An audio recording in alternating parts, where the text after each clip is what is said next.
కరువు జిల్లాలో oil palm సాగు కాసులు కురిపిస్తోంది. National mission on edible oil palm కింద వంట నూనెల స్వయం సమృద్ధి సాధించేందుకు ఆత్మనిర్భర్ భారత్ కింద కేంద్ర ప్రభుత్వం, రాష్ట్ర ప్రభుత్వం అనేక రాయితీలు కల్పిస్తూ ఆయిల్ పామ్ సాగును ప్రోత్సహిస్తున్నాయి.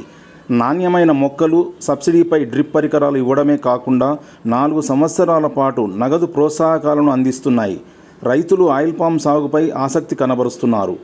ఆనంద్ రెడ్డి, కొండారెడ్డి, వనపర్తి జిల్లా ఉద్యాన పట్టు పరిశ్రమల అధికారి కె సురేష్ ఏం చెబుతున్నారో తెలుసుకుందాం.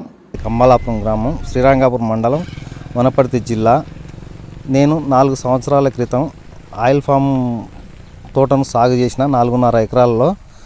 మూడో సంవత్సరం వరకు మేము కాపు తీసేసినాము. తర్వాత 3వ సంవత్సరం నుంచి కాపుకు తీసుకుంటున్నాము. ప్రతి 15 రోజులకు ఒకసారి మేము గిలలను తెంపడం జరుగుతుంది.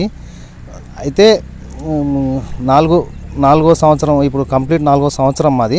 4వ సంవత్సరం వరకు మాకు 27 టన్నులు వచ్చేసింది. ఇప్పుడు ప్రజెంట్ 1 టన్ను కావచ్చు. నిన్న తెంపినాం అది. అయితే ప్రతిసారి కూడా 15 రోజులకు ఒకసారి తెంపినప్పుడల్లా కంపెనీ వాళ్ళు ఇక్కడ నుంచి మాకు ట్రాన్స్పోర్ట్ లేకుండా కంపెనీకి తీసుకెళ్తుండ్రు. తర్వాత వాళ్ళు 10 రోజులకు డబ్బులు, 10-15 రోజుల లోపల డబ్బులు కూడా వేయడం జరుగుతుంది. అలా దానితో మాత్రం ఎలాంటి ఇబ్బంది లేదు.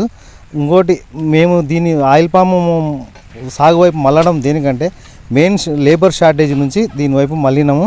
ఇంకోటి, పాలమూరు కరువు జిల్లా అని ఒకటి పేరు పడ్డది.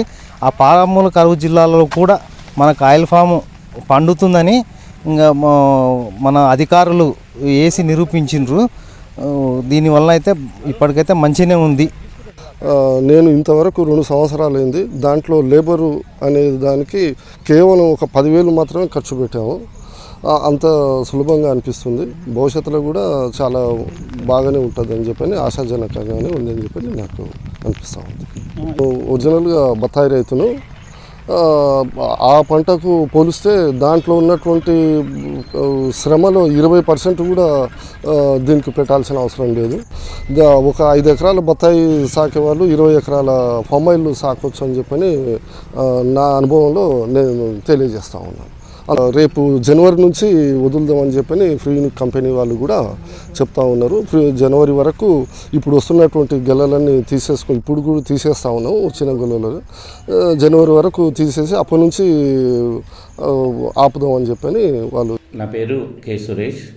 నేను వనపర్తి జిల్లాలో ఉద్యాన మరియు పట్టు పరిశ్రమ శాఖ అధికారిగా పనిచేస్తున్నాను.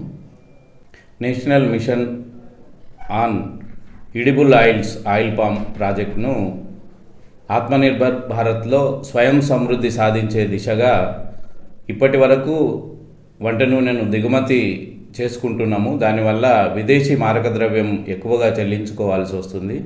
దాన్ని తగ్గించే దిశగా ఆత్మనిర్భర్ భారత్లో భాగంగా ఆయిల్ పామ్ సాగును భారతదేశంలో, అదేవిధంగా తెలంగాణ రాష్ట్రంలో ఇతోధికంగా ప్రోత్సహించాలనే ఉద్దేశంతో వనపర్తి జిల్లాలో 2019-20 సంవత్సరంలో పైలట్ ప్రాజెక్టుగా 252 ఎకరాలను ఆయిల్ పామ్ను సాగు చేయడం జరిగింది. పైలట్ ప్రాజెక్టులో సాగు చేసిన 252 ఎకరాలు ఇప్పుడు ఈ సంవత్సరం దిగుబడి రావడం జరుగుతుంది. ఇప్పటి వరకు అక్కడక్కడ అన్ని మండలాల్లో ఒక సుమారుగా ఎకరాకు 3 నుంచి 4 టన్నుల ఎఫ్ఎఫ్బీస్ అంటే గెలలు రావడం జరుగుతుంది. ఇది రైతులకు ఎంతో ప్రోత్సాహకంగా, ప్రభుత్వము రాయితీపై అన్ని రకాల సౌలభ్యాలు కలిగిస్తూ ఈ పంటను రైతుల్లోకి ముందుకు తీసుకెళ్లడానికి ప్రభుత్వము ప్రణాళికలు రచించి ఆ విధంగా ఈ పంటను ప్రోత్సహిస్తుంది. ఆయిల్ పామ్ నాణ్యమైన మొక్కలను రాయితీపై కేవలం 20 రూపాయలు మాత్రమే రైతు చెల్లించి సబ్సిడీ మీద పొందవచ్చును. అదేవిధంగా దీనికి డ్రిప్ సాగు తప్పనిసరి. డ్రిప్కు కూడా సన్న చిన్నకారు రైతులకైతే 90%, SC/ST రైతులకైతే 100%, అదేవిధంగా పెద్ద రైతులకైతే 80% రాయితీపై ఆయిల్ పామ్కు వర్తింపజేస్తూ ఆయిల్ పామ్ పంటను వనపర్తి జిల్లాలో నేటికి 5,000 పైచిలుకు ఎకరాల్లో సాగు చేయడం జరుగుతుంది. ఈ సంవత్సరం అంటే 2024-25 సంవత్సరానికి కూడా 2,800 ఎకరాలుగా టార్గెట్ ఇవ్వడం జరిగింది. అందులో ఇప్పటికే సుమారుగా 1300 ఎకరాల వరకు రైతులను గుర్తించి సుమారుగా 120 ఎకరాల వరకు మొక్కలు నాటుకోవడం జరిగింది. నాణ్యమైన మొక్కలను రైతులు సకాలంలో, వర్షాకాలం అదును ఇప్పుడు వర్షాలు బాగా పుష్కలంగా పడుతున్నాయి కాబట్టి రైతులు ఆయిల్ పామ్ పంట వేసి ఎక్కువ కాలము దిగుబడినిచ్చే పంటగా ఉంటుంది. ఇది లేబర్ కూడా దీంట్లో చాలా తక్కువ. ఆయిల్ పామ్ గెలలను నేరుగా మొక్కలు ప్రీ యూనిక్ కంపెనీయే ఇప్పుడు ప్రస్తుతమైతే రైతులు తోటల నుంచి తీసుకెళ్ళి అశ్వరావుపేటలో ఉన్న నూనె కర్మాగారానికి తరలిస్తుంది. దీనికి రవాణా ఖర్చు కూడా కంపెనీనే భరిస్తుంది. అతి త్వరలోనే మన దగ్గర ఆయిల్ పామ్ ప్రాసెసింగ్ యూనిట్ను కూడా ప్రారంభించబోతున్నారు. కాబట్టి రైతులందరూ ఈ సదవకాశాన్ని ఉపయోగించుకొని పంట మార్పిడి కింద కూడా వస్తుంది, భూసారము పెరుగుతుంది.